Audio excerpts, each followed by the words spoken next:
Rendons-nous ici où l'on trouve l'une des premières routes solaires au monde. C'est génial comme idée, surtout avec des technologies et des brevets français, mais c'est formidable. Il s'agit d'une route recouverte d'un revêtement qui intègre des panneaux photovoltaïques visant à produire de l'électricité sans grignoter d'espace. Là, c'est un peu différent que les autres cas. La route est bien mise en service en 2016. Elle doit même servir de modèle à un déploiement futur de 1000 km de routes solaires partout en France. Il y avait cette idée de fonctionner un peu en circuit court, de produire de l'énergie qui alimenterait le village, etc.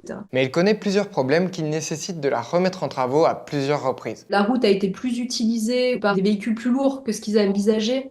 Donc ça a amené une sorte d'usage prématuré. Il n'y avait pas ce budget anticipé pour prendre soin des revêtements, etc. Et donc les prix ont dépassé ce qui était engagé, d'autant plus que le système a été assez peu efficace. Donc il n'y a pas eu une production énergétique qui permettait de compenser le coût de mise en œuvre. On parle souvent de la question du coût initial, quoi.